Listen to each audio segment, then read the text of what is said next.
Hey guys, here's Louie again with a short update on the 68 Firebird. I've been breaking my back on this car ever since Jonathan left. I've been hammering on the body and I have gotten quite a bit of work, good amount of work done. Now, as for the dry shaft, I removed the used U-joints that was here. I was gonna make a video, guys, but I did so much cursing on it that I had to take it out. It was really tough. I mean, I changed U-joints many times before and I never had this much trouble like I did. I was trying to do it with simple tools for not to use my press. I do have a press, but I found it that not a lot of guys out there might have the press. They might not have the press. So me using simple tools it's a little bit more tough, but boy did it fight me to the end. But I got it out. I'm going to sand the whole dry shaft smooth and paint the dry shaft. When I'm about to do that and install the U-joints, I will make a video, because there is a paint that I use that, believe me, is as tough as nails.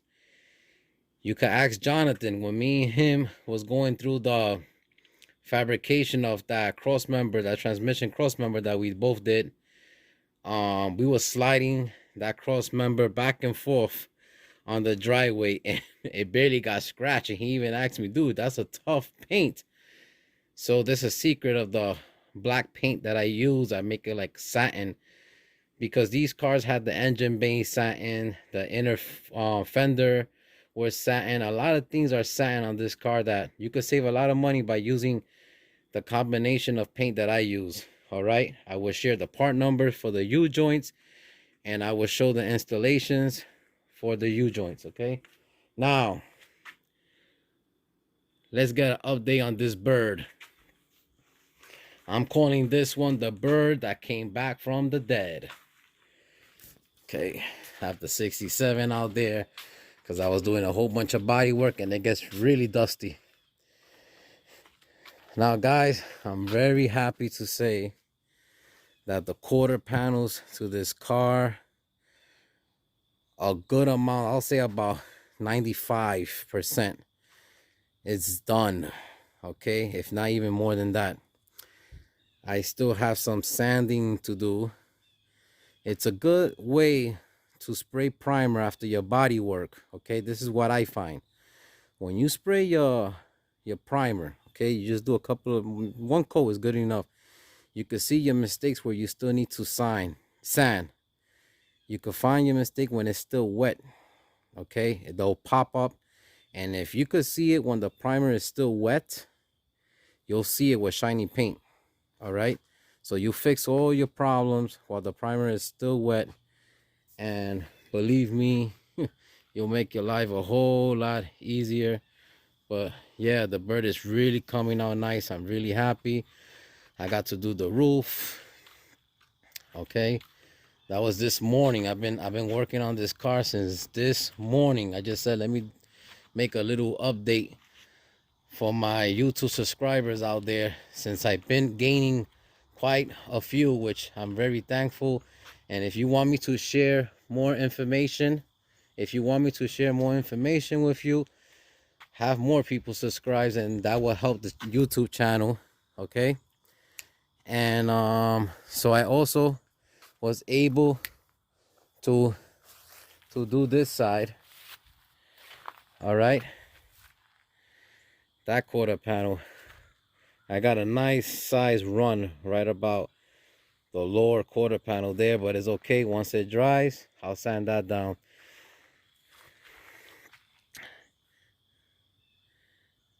Let me get this so you guys can see a little. Okay, now this rocker panel here, this outer rocker, I literally had to rebuild that whole rocker panel. Okay, I didn't buy one. I just had extra sheet metal 18 gauge in the garage, and this was a very early beginning repair. in the life of this car since I have it. Okay, she looks nice, square. The door lines up nice and beautiful. The gaps, I like the gaps between the door and the quarter panel. It's looking awesome. Okay, I still have some body work to do on the fenders, on this door here. And then I will block sand everything and prime it. I'm trying to beat the winter here. I also have a 1967 GTO that is going to come to my garage, and I'm going to finish the trunk floor on the GTO. The trunk floor will be welded this fall into the winter, okay? And that'll be the 67 GTO project. I still have my friend Dan's 69 Firebird to finish, but I have so much work ahead of me. I'm trying to get everything done. But that's my goal also for this car. You know, for get it just prime. I want it prime for the winter, guys. And it will save the metal because there are some bare steel showing in some areas. And I'm gonna be really excited. I'm gonna be really excited about finishing this project of the 68 Firebird. I have come a long way, and when you see your project already in this stage, believe me, you'll feel so good about yourself of all the hard work you have put into the car. Okay, she's coming alive right in front of you guys, and that's a very rewarding feeling. Here is the engine that me and Jonathan installed here. Okay, and once I am finished with the body work, I'll paint the inner fender, inner fenders. The inner fenders of this one, I have to do some welding to it. But yeah, little by little, the car is coming alive. I'm very happy. Like I said, I'm up to this stage. I have 2 doors, 2 fenders to do before the winter comes. And then I will be making videos of how to bend and flare your own brake lines and fuel lines for the first gen Firebirds. I never ever bought a kit when it comes to the lines, the brake system and the fuel system for these cars. Jonathan witnessed in person my brake lines, and he found it really nice. I make them pretty much like original with a spring coil around them for protection and all that. So I will be showing you guys how to do that on your Firebird. Okay, I just find it fun and great that you are able to do something else. It's another skill for you guys to learn. And believe me learning how to bend and flare lines helped me even with my regular everyday driver cars, not just my classic cars.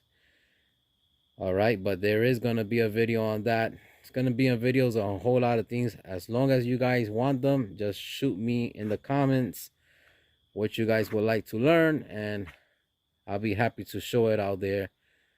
Because as hungry as I was to learn, I know you guys are, and believe me, it's a good feeling to know you could do it yourself. This is a red oxide primer. I want to give a big thanks to Jerry from Lakeside Auto Body Repairs. Okay, that's Jerry. And let me tell you something. He is the man that I've been watching for at least 3 years now on bodywork. I kind of got the tools and ran with it for mechanics due to the fact that my father was a professional mechanic and I was a little boy at the time and always around him. So I learned a little from my own man and a whole lot as I grew up. I just trial and error you went. And body work, guys, is a different monster. Body work, you really have to dedicate a whole lot of time and practice to it. I mean, I remember getting a junk fender from the junkyard and trying to fix it. I'll bang it up myself. I'll do any kind of damage to it myself just to see if I could fix it. That's how I learn. a whole lot of trial and error. Okay, and I became very decent. I won't say I'm in the professional level, but believe me, I feel confident of putting these cars together, shooting some paint on it, making them drive down the road, and feel good that it looks decent. All right, guys, thank you for watching my videos. Thank you for the nice comments. And there's more to come on the 68 Firebird. Bye-bye.